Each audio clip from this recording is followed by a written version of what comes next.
Our next speaker for today, I would say, moving on to her, she is a Tolly celebrity doctor as well. She is Dr. Samantha Tulla, an internal medicine physician. Just one second.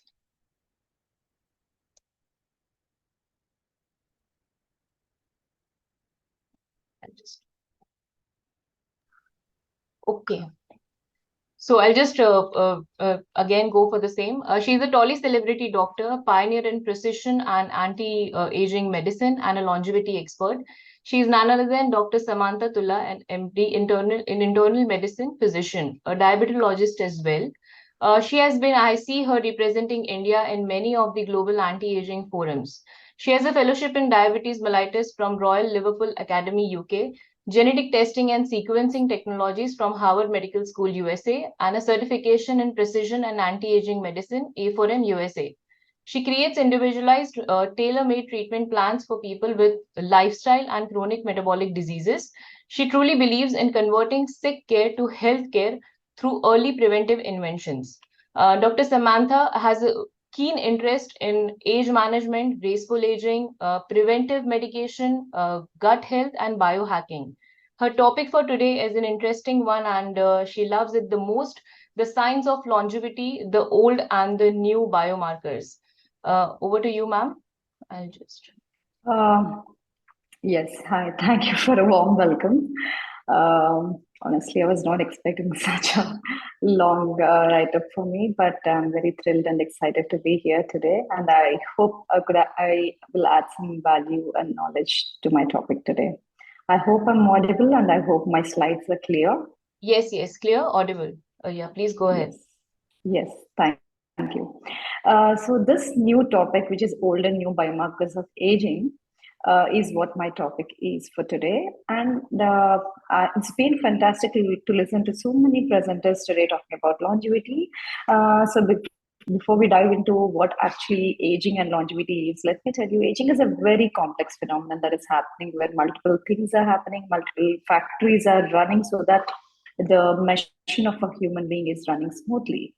But aging, as we see, is complex, primary risk factor for many major human pathologies. So as we age, there is exponential decline in the homeostatic capabilities that happen. So basically, body is designed in a way that things will tend to balance themselves, which is what homeostasis is all about. And when this decline occurs very in an exponential way, that is when the age-related diseases and death happen. So during this process, there are many internal changes, external changes, which are happening inside and outside the DNA, and also inside and outside the cells. And there the molecules get aggregated, and then the mitochondria will not be functioning well anymore, and there will be inflammation that we are accumulating, and hence the fibrosis and decreased regeneration. These are the things which keep happening very exponentially, and that is how we'll land up. And now to understand what are these old and new biomarkers, and see how can we tackle a person in the middle age so that he keeps to live healthily. We need to understand that. To understand that, scientists have developed biomarkers. How did they do so? They have utilized artificial intelligence to understand what are the different processes that are happening as the people are aging. They have studied their molecular mechanisms, their gut microbiomes are studied, many things are studied, and could see a few biomarkers that they thought could be reproducible. The test could be reproducible. Biomarker is simply a test which should be reproducible and which should be an indirect marker to see that this person is aging more or less compared to what their original age or so are. So now coming to define aging biomarkers, basically these should be able to predict accelerated or delayed aging of an individual. They should be able to monitor the effectiveness of the therapies, which are aimed at preventing, number one, and then number two, reversing aging, such as by incorporating numerous interventions such as diets, lifestyles, increased physical activity, and or using geroprotective medications and senolytics. So to accomplish this, for a biomarker, to be successfully called so as a biomarker, there are certain criteria. They should correlate with the chronological age of a healthy state. They should be able to predict a mortality better than a chronological age. By that I mean, if a person is 60-year-old, just by listening to his age, we're not going to say that he's going to die sooner. There are some markers which actually can help us better than what the person's age is, but can predict what age-related diseases they have, and henceforth can predict. And these biomarkers should be also able to predict the early stages of specific age-related diseases. These tests should be minimally invasive. They should not require very serious intervention or painful procedure. And they should be sensitive to early signs of aging. So basically, we are trying to detect very early signs of aging so that we can prevent aging and keep them in this healthier span for longer duration. So looking at that over the course of years, many different biological biomarkers have come into play to identify what is the true inner age or true biological age of a person. For that, many clinical and functional tests are now available already, which is like measurements of the body, waist to hip ratio, waist to height ratio, and then the hematological biomarkers, the blood tests, the inflammatory markers, the insulin resistance, the lipids, the endocrine biomarkers, the cardiorespiratory fitness, like VO2 max, resting metabolic rate, and then appearance of the face, the strength, ability, the strength of the person, the cognitive function, liver and kidney functions, all those things. Excuse me, and Samantha, now, sorry? Can you hear me? Yeah. Your slides are not visible. Can you please unshare it so that I'll share my screen in the form of PPT? Yeah. Oh, yes. Yes. Okay. Can you do that now? Second. You're sharing the PPT from your end? Yes. Yeah.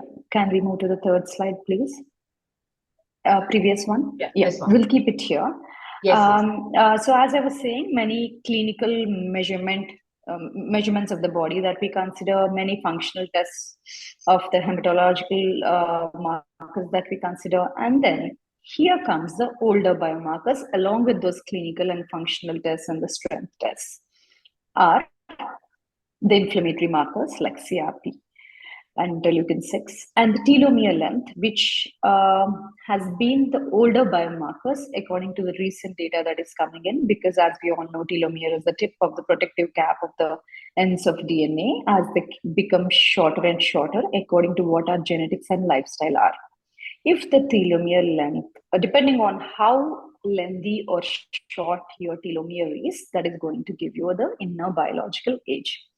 Yes. And now the next one is the oxidative stress markers, which also was the older biomarker, I would say, have been there for some time now. Now coming to these new biomarkers of longevity, which I'm more excited about. Here, now you'll be listening to the terms like aging clocks. You'll be listening to something called omics. And also you're listening to transcriptomics, metabolomics, and proteomics, and all sorts of things, and methylation clocks.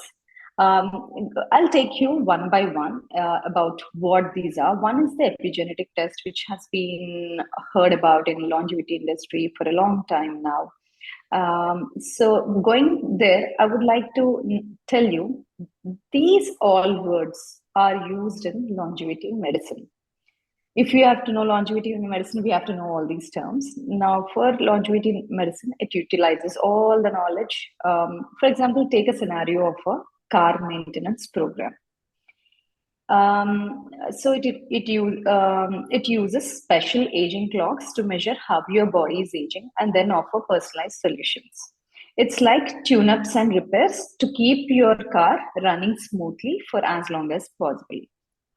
So instead of just treating diseases when they appear, longevity medicine aims to prevent and then before they even start. So here, coming to epigenetic age, the first one, which is the epigenetic age. See, no biomarker is perfect. Every biomarker has got advantages, disadvantages. It is usually a combination of all these that we need to consider: epigenetic, metabolomic, microbiome, proteomic, and immunosenescent. No single biomarker can be considered as, if you just have your epigenetic age, you can't just say if your epigenetic age is 55, 55 is my biological age. That is why AI comes into play, where many omics, multi-omics are put together to give you what your average biological age is.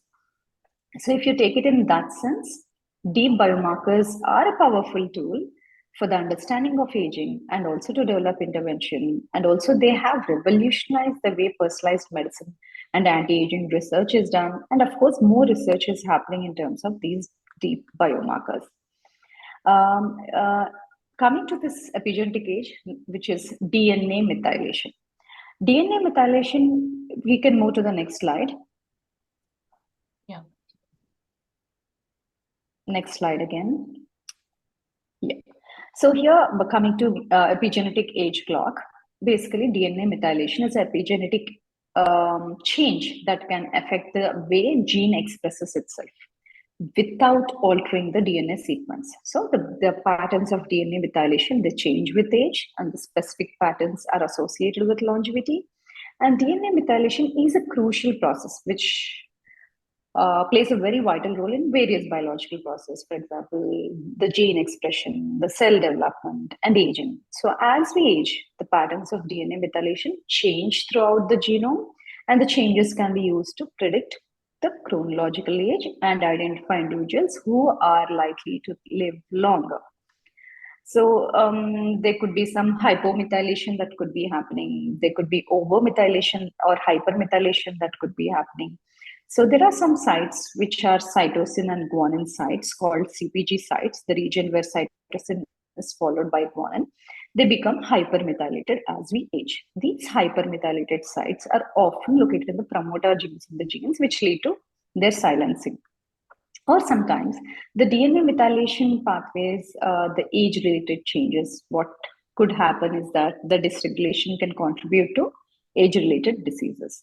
Now here comes the link between longevity and DNA methylation. The longevity-associated CPG sites have been identified, and these sites are often hypomethylated in centenarians. So basically, people who live longer have fewer methylation or hypomethylation sites. That is the feedback or takeaway from what is happening. And most famous epigenetic clock has been the Horvath clock, and also the other one is Hannum clock. Horvath clock identifies about 353 CPG sites, which has been the first revolution that has happened. And the more and more DNA methylation clocks do often come in. If you want to give me proper specific examples, Mohdo is one company that tests for CPG sites. Deep Longevity is another company. So these are already approved and have been in clinical use for your clinical purposes. Next, coming to metabolite markers. So basically, there are certain metabolites now in recent studies have been associated with lengthier health spans or longer lifespans. People who had these metabolite levels at appropriate numbers have been shown to be having good longevity years. Among them is number one is glutathione.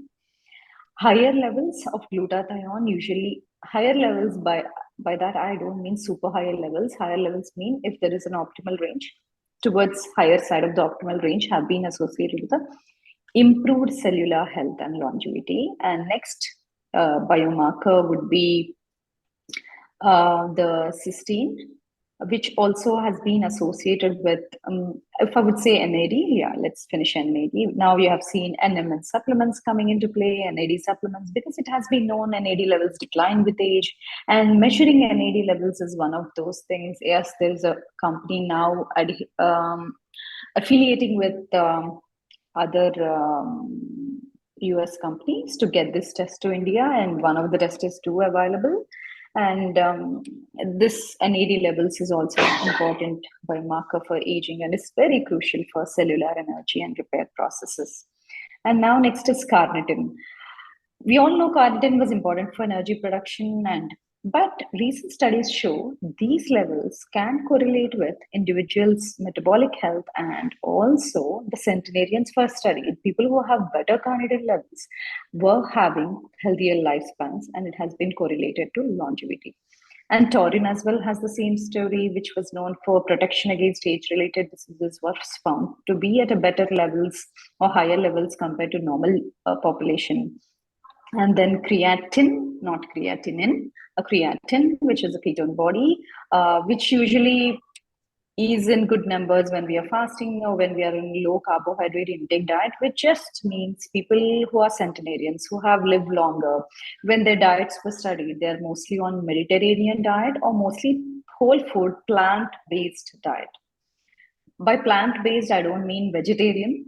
Most of the portion of their plate has been plants. So people who have been on plant-based diet, on low carbohydrate diets, have better levels of creatine, and which has shown to be more resilience, and which has impacted aging, which has impacted metabolic flexibility as well, along with beta hydroxybutyric acid falls in the same line. Now moving to very interesting clock, which is microbiome clock, or gut microbiome, which has been studied a lot recently.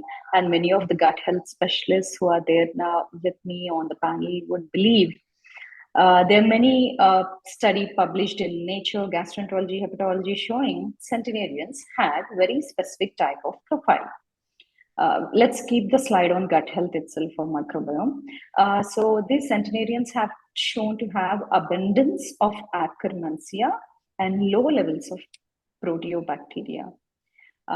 So according to this, you also know the recent drug or probiotic which was developed was Akkermansia, which comes from Dr. Mark Hyman's pendulum.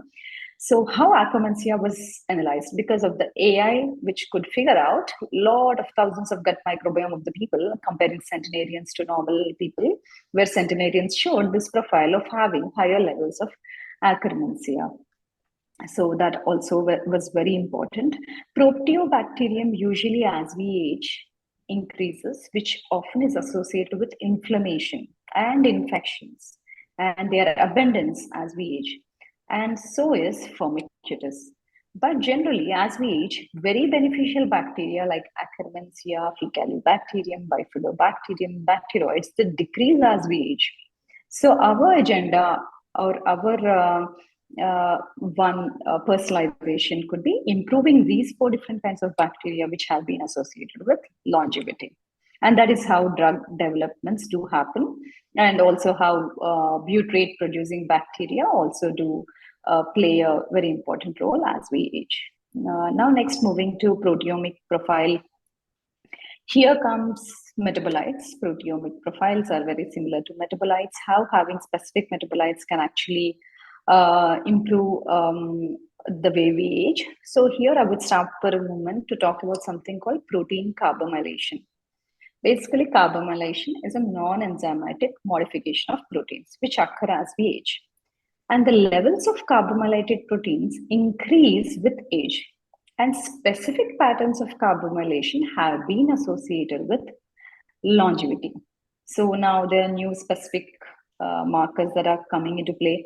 Already we have LDL to HDL ratio. We already have other proteomic markers, but now there are more and more research that is happening, and I think in the coming few months we should be able to get these specific proteomic profile which are associated with healthy aging. Let's move to the next slide, please. And immunosenescence markers again.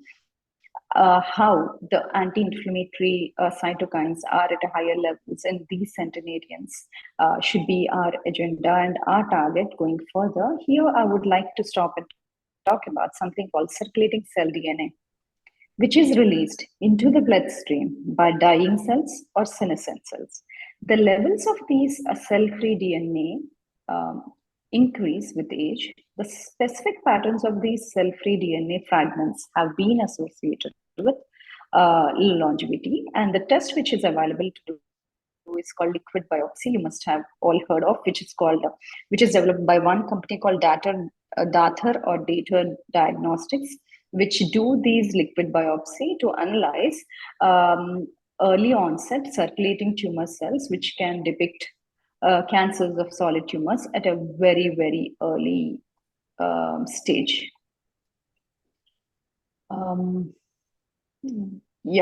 From the above slides, the key takeaway would be how are all these analyses happening with big data and AI, which is going to play a very big role in longevity, and multifaceted understanding. That is where personalization comes into play, where we just can't look at one single biomarker and say you are healthy or unhealthy. Let's move to next slide. These are all the benefits of deep biomarkers. They help in aging research, personalization of a program, health trajectory can be seen, and the new drugs can be developed, like, for example, Ackerman, see how it was developed, and data quality control is there. Next slide, please. Yeah, same thing as I said, more personalization, more clinical trials, more biological data coming into play in future. For more pharmaceutical research and development is happening depending on the insights. The next slide, please. Now, what is it about deep biomarkers that is a new word if you think you have been hearing about? It's not very new, but the biomarkers are more and more divided into more specific ones. Phenotypic is nothing but the blood age, which is developed by deep longevity, where all the regular blood biomarkers are given some points depending on their priority associated with aging. And depending on that, a particular age is given, which is called blood age. Next. DNA methylation, again, Horvath clock, Hannum clock, which is developed by Mugdo, and glycan age, and I wouldn't say glycan because it doesn't check for methylation. True Diagnostics, these are all doing DNA methylation tests. Next one, please.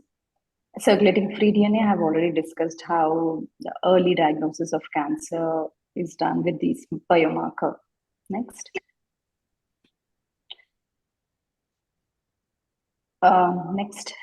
Yeah, gut microbiome is the same slide which I already discussed, how according to aging certain bacteria are increasing, certain bacteria are decreasing, and how in centenarians keeping certain bacteria like Akkermansia, Faecalibacterium propneae, bacteroids are proving to be associated with longevity. Yes, I think I would stop here and take questions. Thank you so.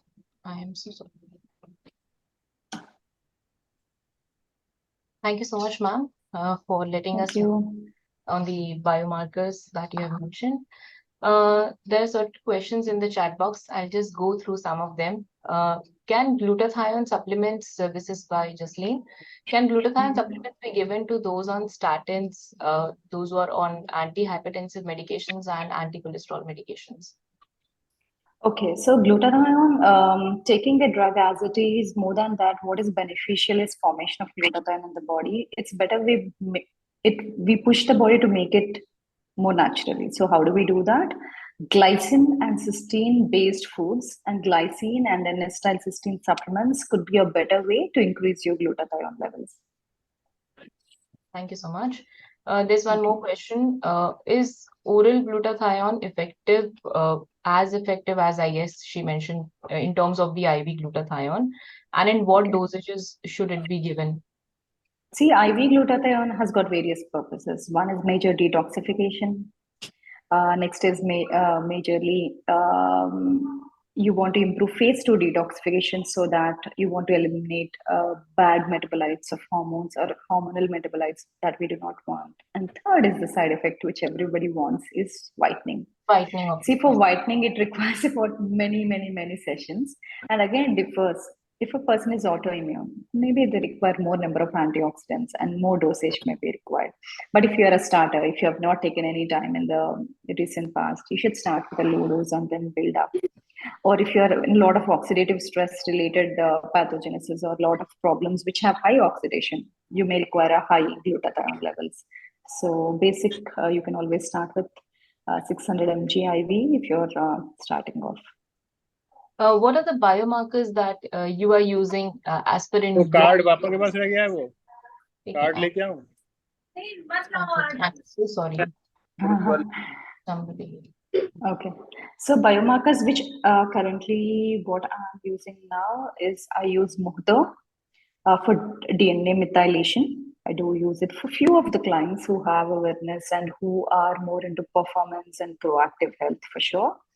And second is I have the algorithm that I use from Deep Longevity for blood age. Okay. And also I use the algorithm for mind age by Deep Longevity again. Why is it important? Basically, if we have certain number, patient is 55-year-olds, they got the blood biomarkers, like minimum 47 is what is required, but more biomarkers, the better answer we get. So once we enter the blood test, there appears a result. Yes. So the age or the number or a score is a very easier way to show a person where they are standing, and it becomes easier to show the interventions. See, these are all what you need to bring this number down. So that is the whole purpose. And yeah, these three I have been using: blood age, mind age, DNA methylation age, which is epigenetic age. And in future coming very 3-4 months, I think Deep Longevity is doing microbiome age as well. Yeah. One question that is what is your take on resveratrol when it comes to supplementing, and how often supplemented when it comes to anti-aging? When it comes to anti-aging, it's always better to have different kinds of antioxidants on your plate or into your body. It's always better to do in cycles. We have a number of antioxidants. We can't take a single antioxidant for a long time. So what I usually do, I shuffle between 3 months I use one, next 3 months I use one, or a combination. Usually if resveratrol is with other antioxidants, I use that combination for 3 months, then change it and use the other set for next 3 months. So this is how I use it for anti-aging.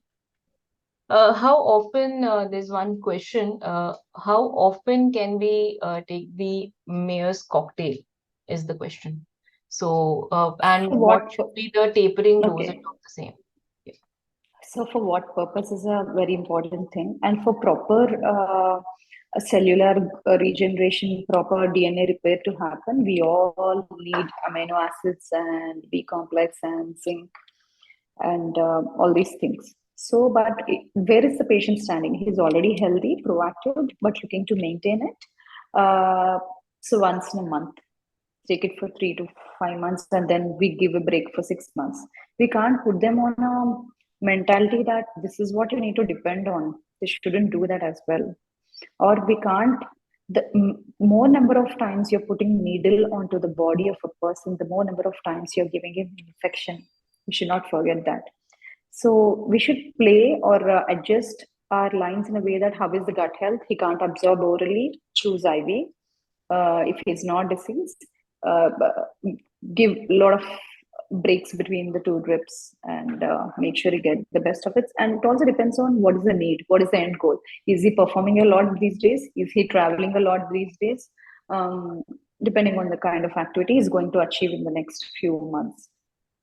Any adjuvant therapy in terms of, as we have talked in the conference about the ozone and the pro-ozone. So any adjuvant therapies that needs to be used whenever we are taking anti-aging into consideration with the supplements, or because there is a question by a practitioner that is there an interaction between the two, or two of them has to be done separately?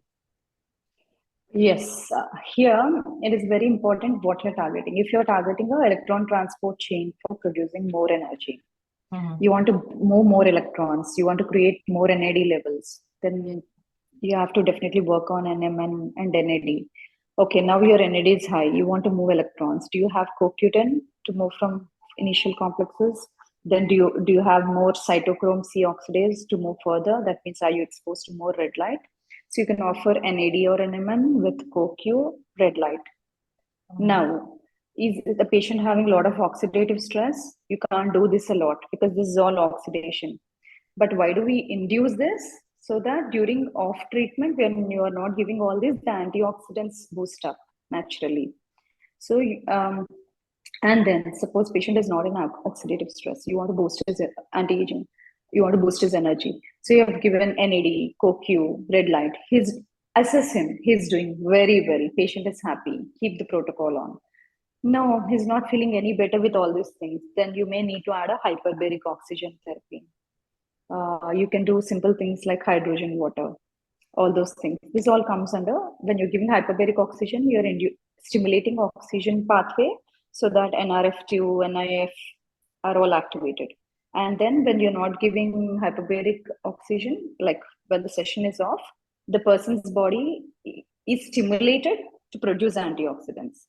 During that time, you give antioxidants. Never you should combine oxidation and antioxidation. Antioxidation, yes.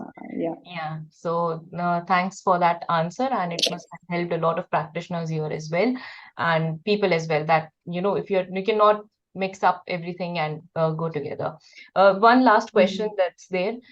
When do you feel is the exact age when you can go for these kind of genetic testings and put your health into epigenetic testings?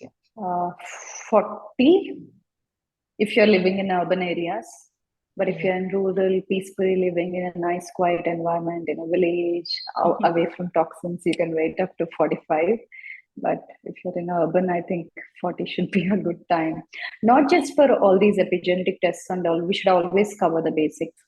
What is the VO2 max? What is the treadmill test showing their exercise tolerance? How is their heart doing? All the basics, all the urea, creatinine, homocysteine, methylation. Yeah, a lot of people we see are nowadays having high homocysteine levels. They don't methylate properly. That is also another problem. So what is the problem? We may sometimes have to check for MTHFR. Is the enzyme deficiency or what? Thank you so much, ma'am. Thank you so much for your valuable inputs on this session. And I guess there is a lot of takeaway for the people who have joined, the attendees and the practitioners as well from this session. Thank you so much. Thank you. Thank you. Thank you for having me. Yeah, thank you.